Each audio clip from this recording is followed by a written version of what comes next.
Before you watch this video, please make sure that you watch the disclaimer.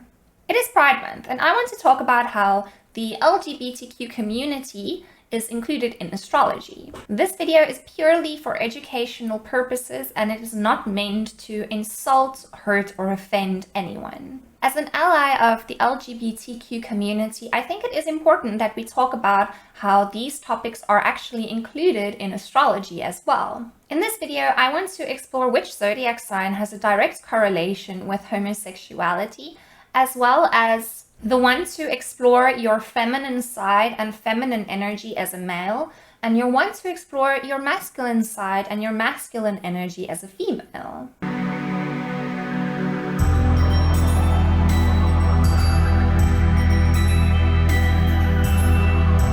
Astrology is all-inclusive. For each aspect of life, there is either an astrological planet, a house, or a sign that is associated to that aspect of life. When astrology was created and over time when it was practiced, LGBTQ topics were seen as taboo. This is why these topics were never included in astrology. And what do we usually do to the things that we see as taboo in astrology? We stick it into the 8th house. So for thousands of years, LGBTQ topics were put in the 8th house, which is the house of things that are hidden, which is the house of things that are taboo. However, recently, I would say over the past 20 years or so, it's not seen as taboo anymore. It's not something that is hidden anymore. We live in a world now where people are luckily able to explore their sexuality without feeling ashamed for it. So where does LGBTQ belong now in astrology? In the sign of Gemini.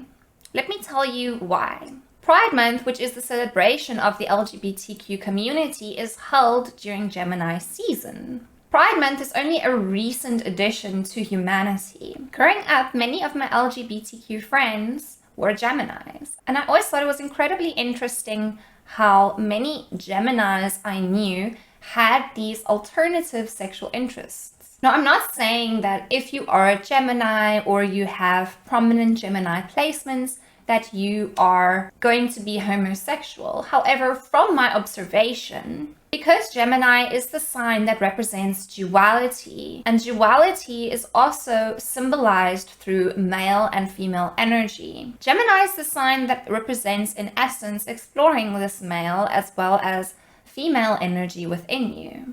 Gemini is the sign of the twins, and often Geminis can feel like there is another side to them that they might be ashamed of, or a side that they do not understand, that they haven't explored. Very often, Geminis will reach a point in their lives where they explore this other side to them, and often this other side to them can be a side that has sexual interest in the same sex. It can also be a side that might possibly feel that they will feel more empowered and happier living their life as a woman instead of a man, or a man instead of a woman. Gemini is the sign that represents having another face. It represents having another personality, another persona, another ego, a whole different identity. Gemini also represents curiosity about all aspects of life, as well as having curiosity about exploring male energy as well as female energy. I do believe moving forward in astrology, the LGBTQ community will eventually be included with the sign of Gemini. It is important that we do include the LGBTQ community into astrology moving forward, as we need to include the community in this world and in our lives moving forward. Like I said, in the past, astrology excluded these topics because it was seen as taboo and it was slotted in with the 8th house. However, these topics are not taboo anymore, and I do believe it does not belong within the 8th house anymore, and it should belong within the sign of Gemini moving forward. Thank you so much for watching this video. If you enjoyed this video, please give it a thumbs up. Subscribe to my channel if you'd like to see some more astrology and spirituality content. Let me know in the comments what you thought of this video, and check out the link to my Patreon below if you'd like to connect with me, get readings, and get access to Patreon-only content. Thank you so much for watching, and I will see you next time.